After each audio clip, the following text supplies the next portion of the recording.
മോക്ഷത്തിന് സഹായിക്കുക എന്നുള്ളതാണ് ഒരു വ്യക്തിക്ക് മറ്റൊരാൾക്ക് ചെയ്യാൻ പറ്റുന്ന ഏറ്റവും വലിയ കാര്യം, ഏറ്റവും വലിയ സേവനം അതാണ്. അതിലാണ് കൈകേയി പ്രാധാന്യം കൽപ്പിച്ചത്. മറ്റേ 3 പുരുഷാർത്ഥങ്ങൾക്കുമല്ല എന്ന് കണ്ടതുകൊണ്ടാണ് രാമന് എപ്പോഴും കൈകേയിയുടെ ഒരു ആദരവ് പുലർത്തുന്നതായിട്ട് നമ്മൾ കാണുന്നു.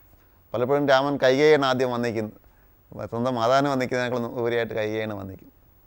അപ്പോൾ ഈ ഒരു തത്വം നമ്മൾ മനസ്സിലാക്കണം. ജീവിതത്തിൽ ഏറ്റവും പ്രധാനമായിട്ടുള്ളത്, ജീവിതത്തിലെ സുഖങ്ങൾ നമുക്ക് ആസ്വദിക്കണം, കാമങ്ങളൊക്കെ ആസ്വദിക്കണം, പക്ഷേ അതിൽ തന്നെ കിടക്കാനല്ല ഈ മനുഷ്യ ജീവിതം നമുക്ക് കിട്ടിയിട്ടുള്ളത്. അതാണ് ഒരു പഴത്തിനകത്തിരിക്കുന്ന പുഴുവായിട്ട് ജനിച്ചാൽ മതിയായിരുന്നു, വളരെ സുഖമായിരുന്നു. പഴത്തിനകത്തിരിക്കുന്ന പുഴുവിന് ഒരു പ്രശ്നങ്ങളുമില്ല ജീവിതത്തിൽ. അവന് ഭാര്യയെ കുട്ടികളെല്ലാവരും സുഖമായിട്ട് ജീവിക്കാം, ആഹാരമൊക്കെ ഇഷ്ടം പോലെ ഉണ്ട്, അതിനകത്ത് തന്നെ ജനിച്ച് അതിനകത്ത് തന്നെ മരിക്കാം.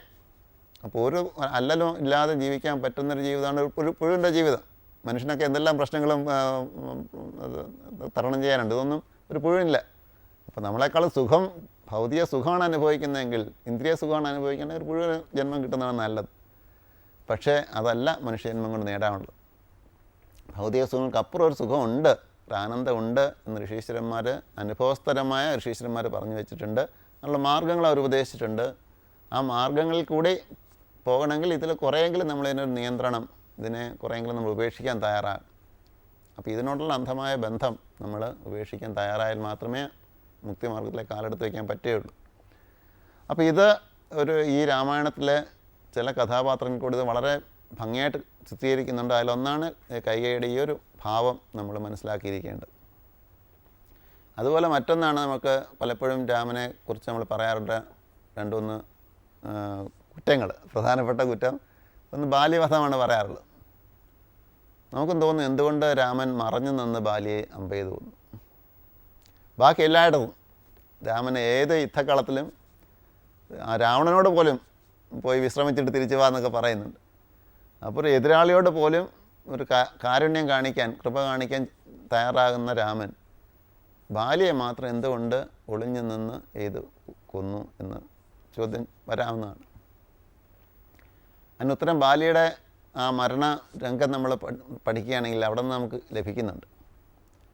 ബാലി ഇത് തന്നെ ചോദ്യം ചോദിക്കുന്നത്, നീ എന്തിനാണ് എന്നെ കൊന്നത്, ഒളിഞ്ഞ് നമ്പ ചെയ്ത് കൊന്നത്, നീ എന്നെ വളരെ ധർമ്മിഷ്ഠനാണെന്ന് ഞാൻ വിചാരിച്ചു, പക്ഷേ നീ ധർമ്മിഷ്ഠനൊന്നും അല്ല, നീ ധർമ്മിഷ്ഠൻ എന്ന നടിക്കുന്നൊരു കവടനാണ് എന്നൊക്കെ പറഞ്ഞ് ബാലി രാമനെ വളരെയധികം നിന്ദിക്കുന്നു, ഭർഷിക്കുന്നുണ്ട്. അപ്പോൾ രാമനെല്ലാം കേട്ടുമുണ്ടാതിരിക്കുകയാണ് ആദ്യം. അപ്പോൾ ഇതെന്താണ് ബാലി ഇത് പറയാൻ കാരണം രാമനും ലക്ഷ്മണനും ഇങ്ങനെ കിഷ്കിന്ധയിൽ എത്തിയിട്ടുണ്ട് എന്ന് താരയാണ് ബാലിയോട് പറയുന്നത്. അപ്പോൾ തീർച്ചയായിട്ടും നമ്മൾ അവരെ സ്വീകരിക്കേണ്ടതാണ്. ദശരഥപുത്രനാണ് വന്നിരിക്കുന്നത്, അവരെ നമ്മൾ സ്വീകരിക്കണം, അവർക്ക് വേണ്ട കാര്യങ്ങൾ ചെയ്തു കൊടുക്കണം എന്ന് താര ബാലിയെ ഓർമ്മിപ്പിക്കുന്നുണ്ട്.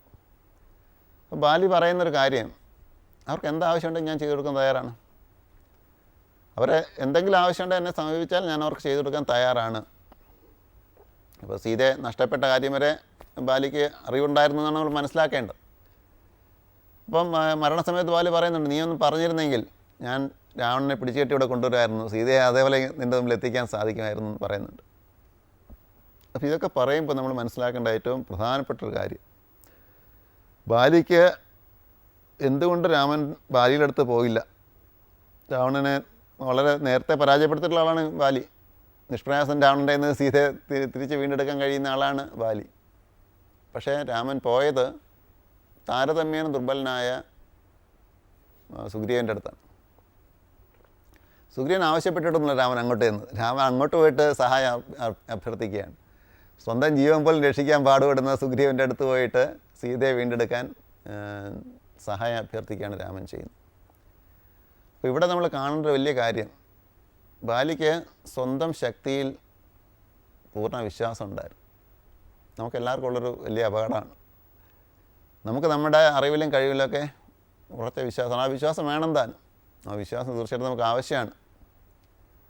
പക്ഷേ അത് അന്ധമായി പോകാൻ പാടില്ല. അവിടെയും നമ്മൾ പൂർണ്ണമായിട്ടും ഇത് മാത്രമാണ് ശരി എന്ന് വിചാരിക്കരുത്, ബാക്കിയുള്ളവർക്ക് എന്നെ ആശ്രയിച്ചു കൊള്ളട്ടെ എന്ന് വിചാരിക്കരുത്. അതിനെയാണ് നമ്മൾ അഹങ്കാരം എന്ന് പറയുന്നത്. ഈ ബാലിയുടെ അഹങ്കാരം ഇരിക്കുന്നതുകൊണ്ടാണ് ശരിക്ക് രാമൻ്റെ ദർശനം പോലും ബാലിക്ക് കിട്ടാനുള്ള ഭാഗ്യമില്ലാതെ പോയത്. അമ്പേറ്റ് വീണതിന് ശേഷം മാത്രമാണ് രാമൻ്റെ ദർശനം ബാലിക്ക് കിട്ടുന്നത്. അപ്പം അഹങ്കാരം ഇരിക്കുന്നിടത്തോളം കാലം നമുക്ക് ഈശ്വര ദർശനം അല്ലെ ഗുരുവിൻ്റെ ദർശനം സാധ്യമായ കാര്യമേ അല്ല. തനിക്കെല്ലാം സാധിക്കും എന്ന് വിചാരിക്കുന്നിടത്തോളം കാലം ഗുരുവിന് നമ്മളെ സഹായിക്കേണ്ട ആവശ്യമൊന്നുമില്ല. അപ്പോൾ നമ്മൾക്ക് നിസ്സഹായത ബോധ്യപ്പെടുമ്പോൾ മാത്രമേ നമ്മളൊരു ഗുരുവിനെ സമീപിക്കത്തുള്ളൂ. അപ്പം മാത്രമേ ഗുരുവിന് തൻ്റെ അറിവ് അല്ലെങ്കിൽ തൻ്റെ ജ്ഞാനം ശിഷ്യന് പറഞ്ഞു കൊടുക്കാനും സാധ്യമാവുള്ളൂ. ആദ്യം പാത്രത നമുക്കുണ്ടാവണം. അർജുനൻ ആദ്യം കൃഷ്ണനോട് ആജ്ഞാപിക്കുകയാണ് ചെയ്യുന്നത്. എൻ്റെ രഥം സൈന്യത്തിൻ്റെ മധ്യത്തിൽ കൊണ്ട് നിർത്തുന്ന ആജ്ഞാപിക്കുകയാണ് ചെയ്യുന്നത്. അങ്ങനെ രഥിയായിട്ടിരുന്നു കൊണ്ട് ഇങ്ങനെ രഥം ഓടിക്കുന്ന തേരാളിയായിട്ടുള്ള കൃഷ്ണനോട് ആജ്ഞാപിക്കുന്ന പാർത്ഥൻ തന്നെ ഏതാനും നിമിഷം കഴിയുമ്പോൾ ഞാൻ അവിടുത്തെ ശിഷ്യനാണ്, എനിക്ക് ശരിയായ മാർഗ്ഗം ഉപദേശിക്കണം എന്നൊക്കെ കേണു വീണ് അപേക്ഷിക്കുമ്പോഴാണ് ഭഗവാൻ ഗീത ഉപദേശിക്കുന്നത്. അപ്പോൾ അങ്ങനെയുള്ള സാഹചര്യം ഉണ്ടാകാതെ, ആ പ്രാർത്ഥന വിനയം ഉണ്ടാകാതെ, ആ ശിഷ്യഭാവം ഉണ്ടാകാതെ ശ്രീകൃഷ്ണൻ വിചാരിച്ചാൽ പോലും അർജുനെ ഉദ്ധരിച്ചു കൊണ്ടുവരാൻ സാധ്യമല്ല. അപ്പം ബാലിയിലും അതുപോലെ വിനയഭാവം ഉണ്ടാകണം. അതുണ്ടാകണമെങ്കിൽ എന്ത് വേണം? സ്വന്തം ശക്തിയിലുള്ള അമിതമായ വിശ്വാസം തകരണം. ബാലിക്ക് അതുണ്ടായിരുന്നു. ആർക്കും തന്നെ എതിർത്ത് തോൽപ്പിക്കാൻ സാധ്യമല്ല എന്നുള്ള ഉറച്ച വിശ്വാസം ബാലിക്കുണ്ടായിരുന്നു. അതൊരു വസ്തുതാപരമായിട്ട് ശരിയുമായിരുന്നു. വസ്തുതാപരമായിട്ട് ആരും ബാലിയെ എതിർത്ത് തോൽപ്പിച്ചിട്ടേ ഇല്ല. അപ്പം ആ ഒരു വസ്തുതയാണെങ്കിൽ പോലും മോക്ഷമാർഗത്തിൽ ഇതൊരു തടസ്സമാണ്. ഭൗതികമായ നമ്മുടെ നേട്ടങ്ങൾ എത്രത്തോളം മഹത്താണെങ്കിൽ പോലും മോക്ഷമാർഗത്തിൽ അതൊന്നും നമ്മളെ സഹായിക്കത്തില്ല.